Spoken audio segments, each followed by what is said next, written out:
This is going to be kind of an extended preview of the Lions-Packers showdown in Week 18. Of course, that game may not actually matter, we all know, in terms of playoff seeding or playoff projections, because if the Seahawks beat the Rams, then the Packers and Lions game is null and void. The Seahawks would get in by virtue of their unbelievable 48-45 win over the Lions earlier in the season in what I consider to be the NFL game of the year, at least so far. So what we'll do is we'll break this preview down into a quick overview of the Lions offense, and then we'll break off into talking about the defenses for both teams. I'll do a segment on the Lions rookie defenders and how they played in last week's win over the Bears. Also talk about how the Packers were able to shut down Justin Jefferson. But I think the passing game threat is different this week. The Vikings passing game is somewhat predicated on play action, under center play action, very similar to the Lions in some manner. But I think the threat of Justin Jefferson is a little bit different. I feel like the under center play action game for the Lions is maybe a little bit more coordinated, or maybe I should say the Lions are more reliant on the under center play action game, whereas I feel like the Vikings with Jefferson and Thielen and now TJ Hutchinson, they're often more so predicated on throwing the ball out of the shotgun, even on first down. And I feel like the Lions are going to put Jared Goff in the best position possible. And the data, the points per game, the lack of turnovers here recently supports that. Look, since they beat the Packers 15-9, not only have they won six games out of 8, all right, 7 out of 9 overall, counting that Packers win, but I'm talking about after the Packers game, offensively they're averaging 30 points per game. And they've got 2 losses. And the 2 losses, one against the Bills, 28-25, a game they easily could have won on Thanksgiving Day. And then a real dud against the Panthers in Week 16, if you ask me, where they had more trouble running the ball than we typically see. Look, 30 points per game over the stretch of 8 games in the NFL, that's a significant number. We're going to start off talking about their under center play action game. And to be honest with you, that's really going to be the main part of what I talk about here, this offense preview for this game is going to be, pretty brief in terms of the Lions offense. Jared Goff is smooth on under center play action stuff. We know that that's the style of offense that he ran with the Rams as well. So maybe he came into Detroit with that skill set, but not turning the ball over at all recently. I don't think he has a turnover in the last 8 or 9 games is huge because of how well their defense is playing in certain stretches. And I think they scheme up pass plays in the red zone way better than a lot of other teams. What I mean is, like, inside, specifically I want to say like inside the 10, inside the 5. And he uses so many different receivers on these concepts. In my opinion, if you're going to stop the Detroit Lions, you've got to be able to stop the run game to one side, whichever direction the running back flows to. And then also you've got to account for the boot by Jared Goff. And you can see the conflict that a guy like Trayvon Walker is put in here. If Trayvon Walker was a little bit less disciplined player, he would just he would chase the sack, which is what a lot of NFL defensive linemen do. He would just go hit Jared Goff. Now, conversely, if that's what he does all game long, then that's going to open up the run game because of the cutback, because he'd be running himself out of the play. So the conflict that the Lions put people in, and they're not the only team that does it, clearly, but with the under center play action game, the under center boot off of it is quite significant. And you can see missed opportunities for players, just like you have here for Trayvon Walker, to possibly get a sack because he's worried about the run action and his run key flowing away from him. Another example, under center play action, I think this is Jamison Williams' only touchdown so far.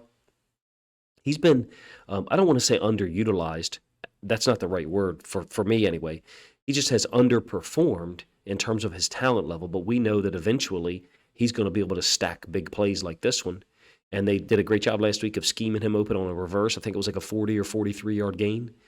They've got a lot of talent on offense. I expect the Lions to give the Packers defense trouble, even though the Packers defense played exceptionally well last week against Jefferson and the Vikings. I think it's a different type of threat. This Lions team does an exceptional job, like I said, inside the red zone, scheming open players, finding ways for Goff to get the ball to people quickly, off the play action. It's not like he can't throw the ball deep out of the shotgun. Like I said, this is going to be a very brief look at the offense. This is just My observations from probably watching 200, maybe 150, 170 is my guess, offensive snaps for the Lions so far. The next part of the preview, we're going to talk about the Packers defense and what the Packers did to slow down Justin Jefferson.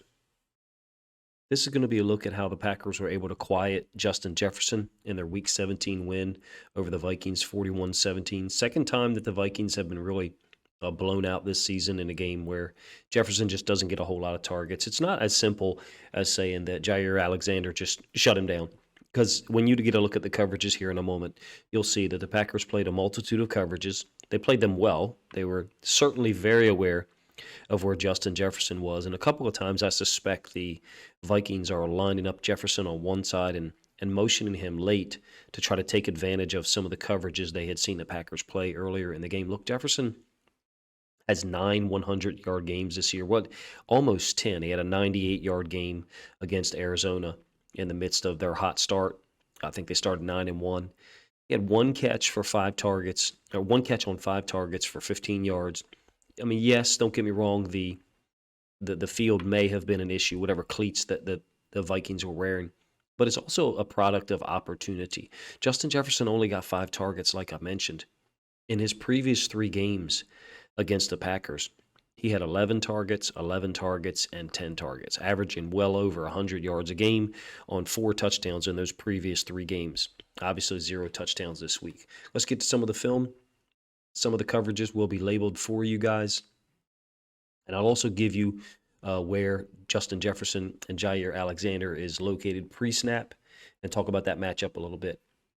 I think that Jefferson did a really nice job. I think that Jair Alexander did a pretty nice job, at certain times. Don't get me wrong. This is a man-free situation with a bracket.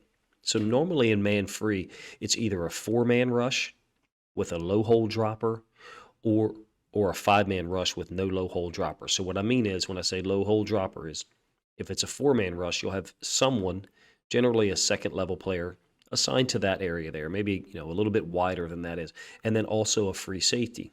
So do the math. 4 guys rushing, a low hole dropper, which is normally an inside linebacker. Here's your 5th guy, a free safety, 6th guy, and then 5 players playing man. That adds up to 11 on defense.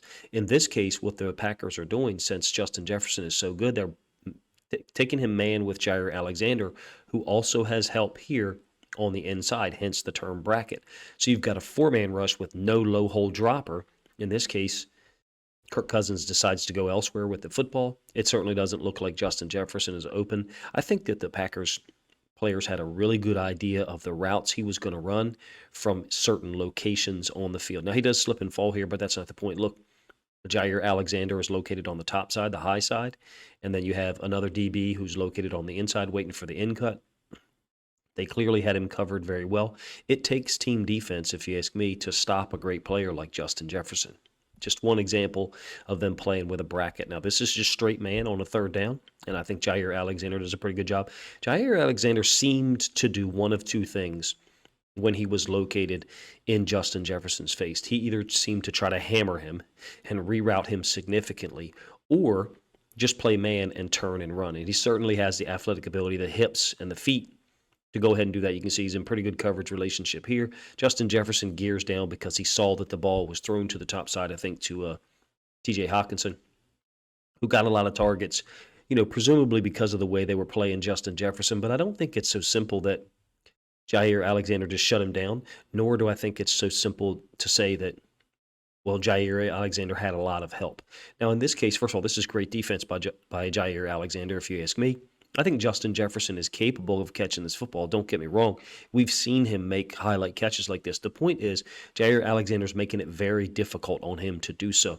Additionally, if you saw in the beginning of the play here where I had labeled with post help, what I mean by that is I think Alexander is an extremely intelligent player. He understands where his help is and what type of route he needs to be really heavy on and react to immediately versus what type of route he can kind of play off and let the leverage defender, in this case, if there was, a different release by Jefferson into the post, then you have a guy who can help him. But on an outside release, Jair Alexander knows, I've got to go now. I've got to be as physical as possible as I can with him now, and he certainly is.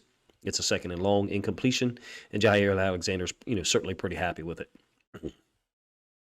All right, he wasn't lined up to Alexander all the time. In this case, I think Alexander's to the bottom side of the screen. This is a 4th down play. They've hidden Justin Jefferson in the slot with TJ Hutchinson. You're going to get the running back out in the flats, and Hutchinson's going to be the targeted player over the middle on this in cut. Jefferson's just sitting this down initially, and when he's not open, he's just turning and going upfield. So what I mean is he's sitting down at the sticks. You can see the yard to gain is right there, and then turning. Oh, I'm not open. Let me go ahead and move upfield to make myself available. I think there was times where he made himself available, but either Kirk Cousins had already decided to throw the football, like you see in this case, or he had been sacked at that point, didn't have time to make a proper decision. This is the pick 6 by Savage, by the way. The Packers defense played great, don't get me wrong. They played a fantastic game, very intelligent. I just don't think it's as simple as saying that Jair Alexander shut him down. Those types of views, if you ask me, are just too simplistic for my liking. I like to try to look at the film. I think they have lined up Jefferson a little late here intentionally. I only have the play starting from here, but it appears to me as if the Packers have already made a coverage check, and now Jefferson's moved over, so they're checking again or checking into something else. I think it's a zone here. They've hidden him to the boundary. Clearly, he's available for the football. Him and Kirk Cousins' timing on this play was just a little off. Leverage side of the ball, Jefferson thought the ball would be thrown earlier, and when it was not thrown, he decided to bounce back to the inside, understanding that the linebacker was going to try to recover. Were he to get the ball, headed back into this direction, opposite of the flow of that linebacker, if Cousins was able to get it to him, certainly you're looking at a pretty big play in the middle of the field. As it stands, it goes down as an incompletion, missed opportunity by those guys. Down here at the bottom, I think you got quarter, half, what a lot of people commonly refer to as cover 6. And they credit to modern football. Quarter, half has been played for 50 years. Jair Alexander is getting a pretty heavy reroute, and I think you got zone, where you've got a 1/4 defender here, 1/4 defender here, and then this is your half-field safety. So you're basically calling this cover 2 to this side, if you ask me, but they're playing it against twins, so there's certain route combinations or certain things they might be vulnerable to. But Jair Alexander certainly very physical with Jefferson. I don't think he's nearly as open as he thinks he is. If Kirk Cousins was able to get this ball out clean as it stands, it was tipped, by a D tackle, I think right here. So great play. But I think that Jair Alexander's in perfect placement, leverage side, to force the ball to be thrown on the upfield shoulder, and then to have his help defenders in the slot recover. Great example of how smart Alexander is, if you ask me. They got Jefferson in the slot again to the boundary up here. And he's trying to make himself available for the football. There's a little bit of a reroute, a little bit of a collision by the linebacker safety right here. And I think as Jefferson's trying to get clear of this guy, I think he's trying to sit underneath of this safety. And for whatever reason, he's just not able to get proper footing and plant and turn back in. The ball was thrown. Maybe it's tipped as well because the trajectory looks really weird. Turns out to be another interception. I don't know about you. I'd love to see these teams play again. Obviously, the Vikings are in the playoffs. The Packers have a shot, pending the Seahawks result with the Rams and then the Packers' own game with the Lions. I'd like to see these teams play again, to be honest with you. I know that Jefferson, in the first game of the season, I think had 9 catches, 2 touchdowns. So he's certainly shown capable of making plays against them. Here is a little deeper in cut by Jefferson, who's lined up in the slot. Again, he's getting over top of the second level, shimmying and making a little bit of a fake to the outsider, like he's going to run up the sideline, and then bringing it down. I think he's made himself available somewhere here in the middle of the field. But by the time he's breaking open, the play is over. Kirk Cousins is in a D tackle's grasp. It took an entire defense to be able to hold down Jefferson and quiet him like this. If you ask me, really physical reroute on a 3rd and long by Jair Alexander, because he has safety help over the top. It's a screen on 3rd and 15, something like that. Packers are able to get a stop, 3rd and 13. But I like the physicality. If you're a defensive guy, if you're a DB guy, you got to like what Jair Alexander's doing. I I don't think very many people treat Justin Jefferson like that at all, let alone 2, 3, 4 times in one game. How come you can do that? Well, Jefferson's on the line of scrimmage. He's right there to be taken. If you're physical enough, if you're fast enough and strong enough to be able to get hands on him and redirect him a little bit like Alexander is a couple times. I've got 3 more plays to show you. Jefferson's down here to the boundaries. I think he got off quarters coverage here. Jair Alexander's pretty pissed. It ends up being a 15-yard completion to Jefferson. The tight end, Hutchinson, is just curling it up and holding the inside linebacker. And so Jefferson is going to bring his route, back into the curl.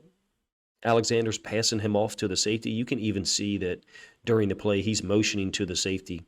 Like, there you go, jump him, take him, jump him. And the safety's just playing a little bit high, but you can understand why. At this point, the Packers have a significant lead. No reason to give up a big play.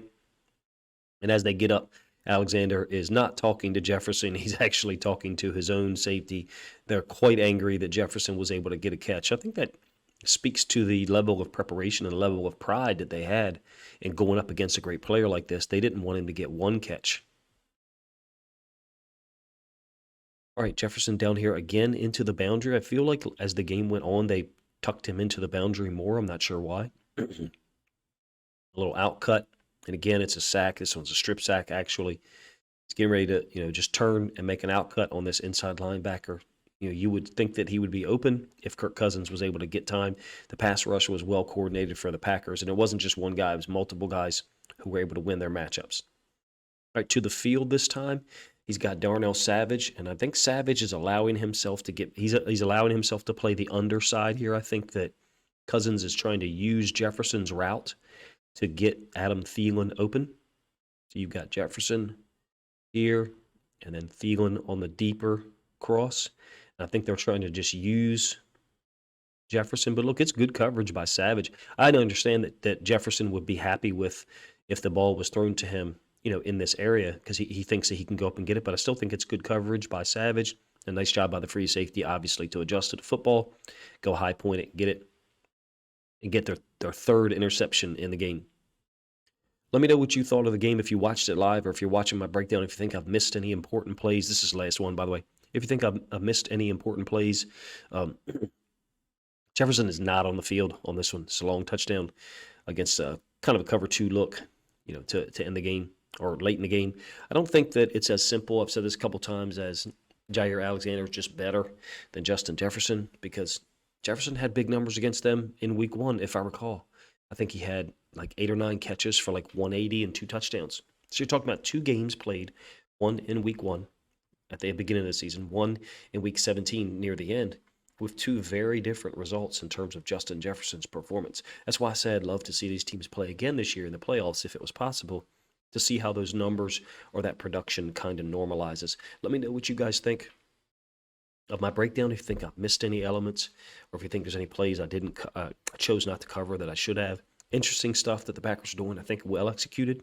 The coverage and the pass rush was well coordinated. Everybody seemed to be playing in great timing together. Very surprising to see the stats. 1 catch for 15 yards after Jefferson had gone for 220, 123, and 130 in his previous 3 games. Appreciate you guys' time. Let me know what you think of the video in the comment section.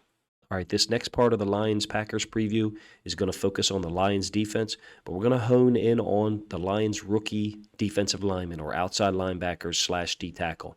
So we're talking about James Houston IV, Aidan Hutchinson, and Josh Paschal, who had his first 2 career sacks last week. And we're going to focus in on how those guys played last week against a very athletic quarterback in Justin Fields, as the Lions defeated the Bears 41-10 in Week 17. The Detroit Lions have now won 7 of their last 9 games, have a chance to make the playoffs pending the Seahawks outcome in their game against the Rams earlier on Sunday. The Lions-Packers bout on Sunday Night Football will be for a playoff spot, possibly, if the Seahawks were to lose to the Rams. Most of the Lions' resurgence has been due to an offense that's been unstoppable at times and avoiding turnovers. I think Jared Goff hasn't thrown an interception in 8 consecutive games. But simultaneous to that is look, the defensive draft they had is unbelievable. Kirby Joseph is one of the top rookie safeties in the league. Aidan Hutchinson now has, I think, 8.5 sacks, or maybe it's 8 sacks. overall, along with 3 picks. Jameson Williams he's the guy who's contributed the least amount of those two between Hutchinson and Williams. James Houston IV has 8 sacks in 6 games. Josh Paschal contributed 2 sacks this past week. Malcolm Rodriguez has given him some solid reps at inside linebacker. The Lions, it's very possible the Lions have had the best draft out of any team from 2022, which is saying something because the Seahawks, the Jets, the Giants, the Texans, and others had very notable drafts with 4 or 5 impact players. But the Lions are proving to have been able to get depth, up and down that draft process, and they haven't even gotten the best yet out of Jameson Williams in terms of consistent production or even giving him opportunities. He did have a 40-yard reverse in this week's win over the Bears. Look, the Bears scored 10 points in the first 2 possessions, and then Detroit's rookies just took over. Now, look, this first sack is not going to be by a rookie. It's got by D-tackle Kaminsky. But Aidan Hutchinson is the guy who forces Justin Fields to go inside on this run action away. Hutchinson's lined up here on the left side. There's going to be run action to this side. Fields is going to boot out in the opposite direction. Hutchinson is the guy who forces him to step up. And then Kaminsky, just very aware, responding to the block over here way on the right hash, and they're able to redirect. And as soon as Fields is forced to step up by Hutchinson, then Kaminsky is there to clean things up. Hutchinson's evolved in a lot. Look, he had a half an interception, a fumble recovery, and he had an interception, half a sack, and a fumble recovery all in one game. This is his half sack. I'd like to see him avoid some of these spin moves, in my opinion. You'll get the all-22 view. You'll get a little bit better angle of it. This end zone angle doesn't necessarily give you the best view of it, but here he's going to spin away from Fields, and if you ask me, it gives Fields the opportunity to kind of almost escape out to the sideline, to Hutchinson's side. I'd like to see him avoid the spin move. It seems like he uses it often, particularly as a second measure or a second reaction to an offensive guy's block. All 22, same play. You can see it's a play action. They're designing it to get up to the tight end up here, Kmet. And Hutchinson is dealing with an offensive tackle who is releasing out here because I guess he's eligible, which is kind of crazy. Or rewind it back so you can see, meaning this receiver is off the line. This tackle is on. So he's initially pass setting on Hutchinson, and then Hutchinson was expecting a little bit more resistance. I would like to see him avoid the spin some and just stay upfield a little bit more and cage the quarterback in. But hey, who am I to argue? I mean, the guy's got sacks. He's got interceptions this year. Josh Paschal had a huge impact, guy that played 4 years in the SEC.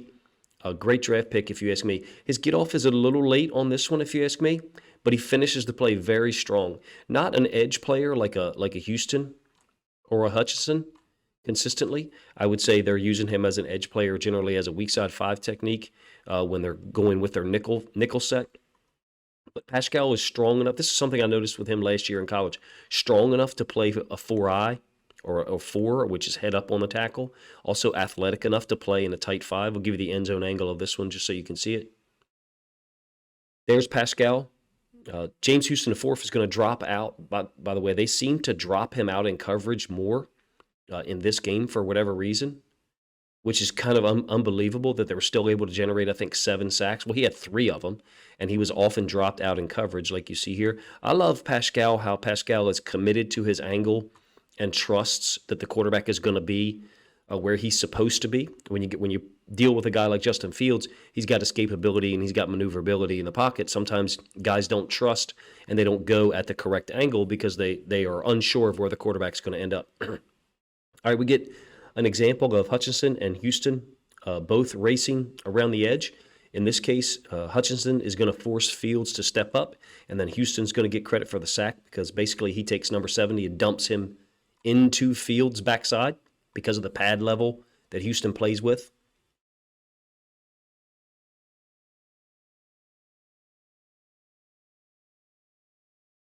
Just an example of how devastating those two guys can be together. Rushing off the edge. Paschal threw him in there as well. I mean, like I said, these are his first 2 sacks of the season. This really kicked off the James Houston IV highlight show. In this game, he had 3 sacks. Here's that same play, all 22 angle. Gives you an idea of how Hutchinson getting upfield forced Fields to step up. And then the low pad level of Houston combined with that basically turns the left tackle into a pancake and pushes him back into Fields to get credit for a sack, solo sack. Houston down here on the bottom, great example of hustle to force the fumble and get the strip sack. And then Hutchinson, great example of hustle from the top side of your screen to get the fumble recovery. Fields looks like possibly he's going to be able to escape here from the pressure. Kaminsky can't corral him. And then Houston comes from behind, swats the ball out, and then Hutchinson is there to get the fumble recovery. We'll give you the end zone angle just so you can confirm it. And you can see the hustle by Houston. He's going to end up dealing with two tight ends at the same time. And he just keeps playing, keeps fighting. And he's just so athletic. That's the thing about Houston. I think his closing speed, his burst, he's got an explosiveness to his game when he makes tackles. Hutchinson there for the fumble recovery. Really unbelievable the amount of depth and effective players that the Lions have been able to add from one draft. This is a last play or one of the last plays of the second quarter where the Lions rushed nobody. And Aidan Hutchinson kind of comes out of nowhere, according to the end zone angle at least. I'll show you the all-22 in a moment. And you can see his alignment, very unusual, but effective nonetheless. The Lions chose to rush no one and drop back in coverage. Hutchinson is down here by the bottom sideline. And he's just going to close. It's a mesh concept, pseudo-mesh concept. He's just going to close. It doesn't look like Justin Fields even sees him at all. And get the interception. I know he had one against the Packers. I think he's got 3 total. I might be wrong. Maybe it's 4, but it's pretty unbelievable. I know he's been on the field a lot. All right, one more sack from James Houston, the 4th. And this one he's dropping out in coverage like I talked about earlier. He ends up down here around the 35 as Justin Fields is trying to work the ball into the middle of the field. And then once Houston commits to an angle, he is shot out of a cannon. You'll get the end zone angle so you can see this for yourself. And you can see how he's able to take down Justin Fields in open field. Justin Fields tried to give him a little bit of a shimmy, a little bit of a move to get him off balance. And James Houston's just too athletic. This is Houston. He's committed to this angle and gets the tackle one-on-one on Justin Fields. Very rare athlete, very unique player. 8 sacks, 6 games. Lions fans, I am sure, are incredibly excited about the draft, up and down the draft. Like I said, they haven't even gotten significant contribution from Jameson Williams yet, which they will. Josh Paschal just turned in his first 2 sacks of his career. Again, I think he's a little slow getting off the ball compared to some of the other D linemen, but incredibly strong. Looks a little thicker to me than I remembered him in the SEC last year, but him along with Aidan Hutchinson and James Houston, the 4th, they have D-line covered in terms of edge players, guys who can play 9 technique, guys who can play a tight 5 technique in an even front. Super talented group of guys taking over. I don't want to root against an NFL team, but I would really like to see that Lions-Packers game be one that means something, that's winner-take-all in terms of the playoffs. Certainly Seattle had a great draft, and I'd like to see them rewarded for that. If they're able to pull out a win, that would be fantastic. But I'm really looking forward to the Lions-Packers matchup this week. This is a part of multiple previews that I'm going to do for that game because I think it's pretty unique that 2 divisional teams with a long history of facing each other have the opportunity, possibly, to be able to compete for a playoff spot.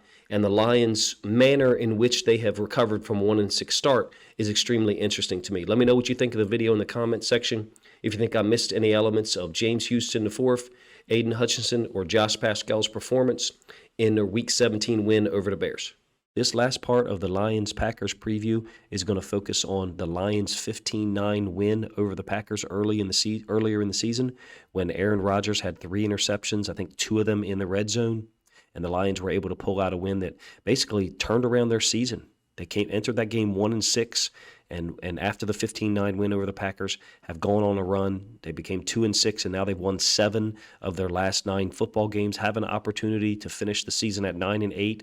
Pending the Seahawks result from earlier in the day, a win that gets them to 9-8 would push the Lions into the playoffs for the first time since 2016. So what we're going to do is we're going to take a look back at the Lions' 15-9 win over the Packers at midseason. All right, in order to preview the Lions-Packers game, what I decided to do was take a look back at the film from earlier in the season, the Lions' 15-9 win really seemed innocuous for both teams at the time. It was a game in which Aaron Rodgers threw 3 interceptions, including 2 in the end zone. The Lions, this was the start of their run to becoming really the hottest team or one of the hottest teams in the NFL. Just nobody knew it yet. The Lions went for it on a 4th and 1 from the Packers' 7-yard line on their opening possession, failing to score, failing to convert on a pass over the middle by Jared Goff, who's really played lights out in the last, 7 to 8 weeks. Rodgers also threw interceptions on the Packers' first 2 possessions. Really weird start to the game, if you ask me. I've got selected plays fired up here just to give you guys a sense of it. If you're a Lions fan or a Packers fan watching this, then obviously you probably know some of the details better than I do. But unusual from the standpoint of Rodgers throwing interceptions, 2 of them, in the end zone or right near the end zone with the talking about Aidan Hutchinson's end zone, and the Lions are able to force a turnover despite a 12-play drive by the Packers. 1 possession later, the Packers go for it on 4th and goal from the 1, and Hutchinson picks off this pass from Aaron Rodgers. A poorly thrown ball, don't get me wrong, but great recognition by Hutchinson, who has put together an accumulation of stats in sacks, run stops, interceptions, as the season has gone on. Lions also stopped the Packers on downs 1 drive later after this interception. On this 4th and 3 pass to Allen Lazard on a slot fade that looks complete initially here. Give you 2 angles, I think, and then was challenged by the Lions and then ruled incomplete on review. Kind of an unbelievable play, if you ask me. Here's another look at it from the All-22. Lazard is in the slot here, matched up. Look, the Lions have tremendous talent on the defensive side, tremendous young talent on the defensive side, and I think that they have the ability to stop people and make plays. And then the offense has just been rolling. If they can get the run game going like they did here with the shorter field, eventually scoring on a 1-yard touchdown pass, I just think that the Lions are a handful, even though that game is obviously going to be in Lambeau.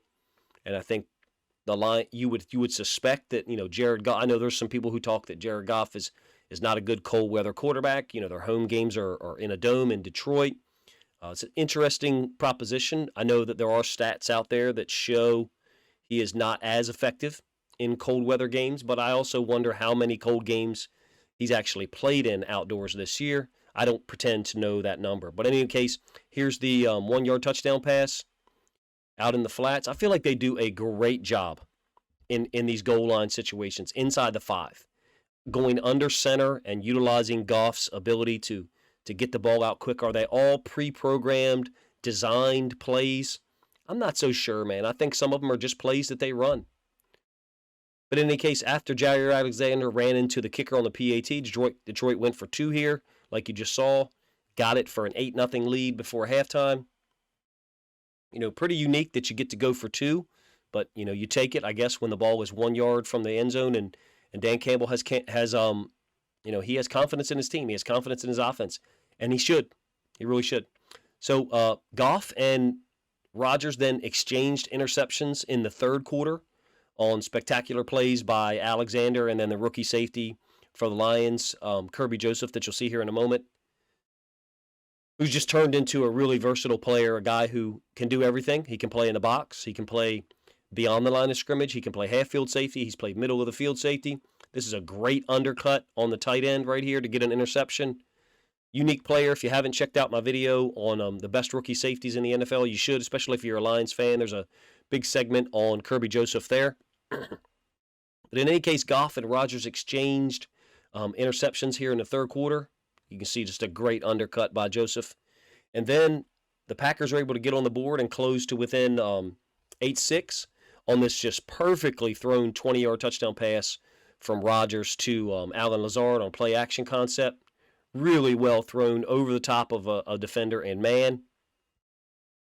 A failed 2-point conversion kept the score 8-6 in the Lions' favor. As a longtime Lions fan or a longtime Packers fan, I'm sure you have knowledge of the way the matchups have gone. But being as the Lions have built an incredibly talented young roster now in Rodgers' last or next to last, or at some point it's got to be his last season. It's an interesting proposition here in the last game of the regular season, because the Lions are really surging. But in any case, Goff and company then go 70 yards in 13 plays here after that touchdown pass from Rodgers to Lazard. You can see Darnell Savage look like he almost stripped the ball. They get a pair of big runs, and then they also had a 25-yard completion to Iman St. Brown, who's just an incredibly talented guy that they utilize, intermediate routes, deep routes. They take a 15-6 lead on a touchdown pass to another rookie, Mitchell, the tight end, to go up 15-6. I think it's on the second play, maybe the third play of the fourth quarter. Yeah, because the ball just switched fields here. They do a really good job of this, I think, the Lions, coming out of the huddle and just getting to the line quick, not allowing the defense to line up and make any shifts or calls. It's something I've noticed on short yardage plays, on goal line plays. They get out of the huddle and they get up there very fast. Kind of like throwing a fastball after you've thrown a whole bunch of sliders, meaning the pace that they break the huddle and get to the line of scrimmage, there is one pace, and then in some of these situations when they want to get to playoff immediately, now they get to the line quick. Really puts a lot of pressure and stress on the defense, if you ask me.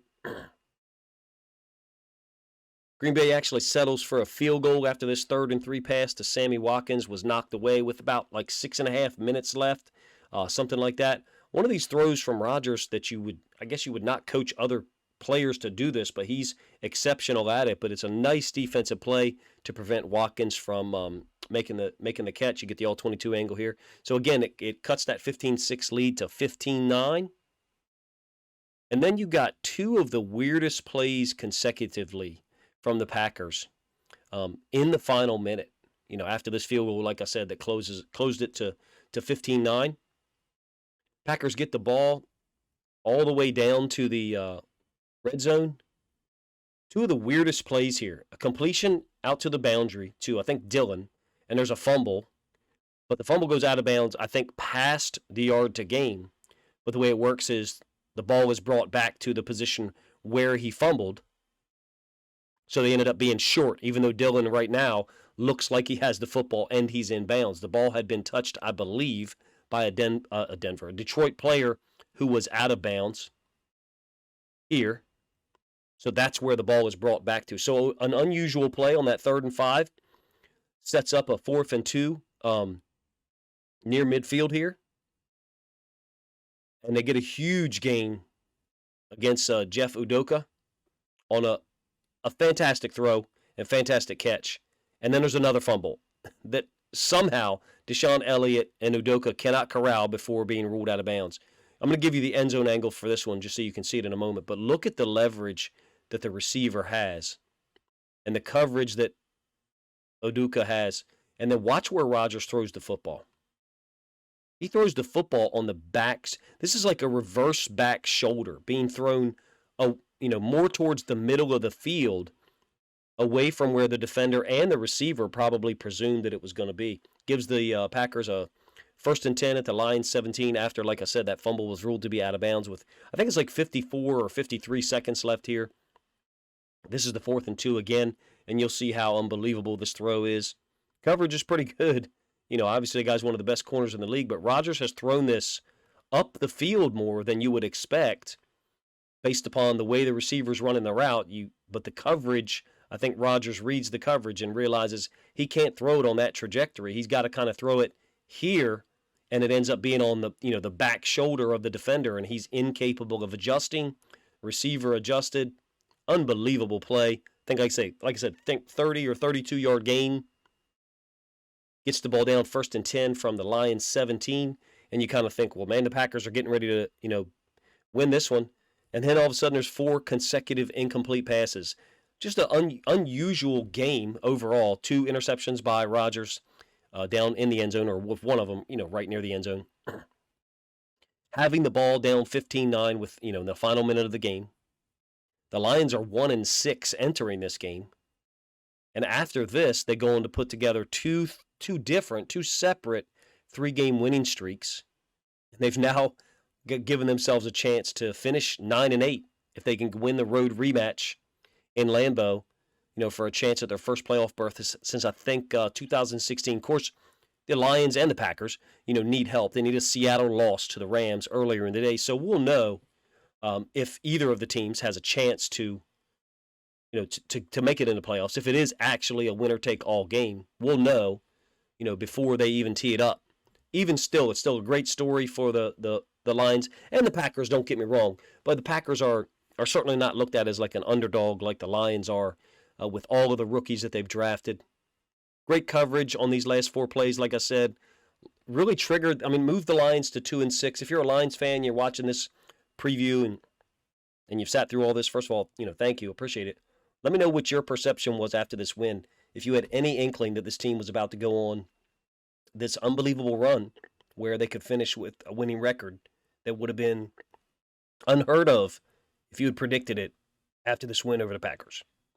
All right, so that's my extended preview for the Lions-Packers game. This is kind of an unusual undertaking for me to do an extended preview like this for a game that does not involve the Ravens. So if you listen this far, first of all, I appreciate that. Thank you very much. Consider subscribing to the channel if you haven't done so already. And let me know in the comments section what you think of the overall preview, the way I packaged it together, and the way I tried to focus on different elements of the Sunday Night Football matchup.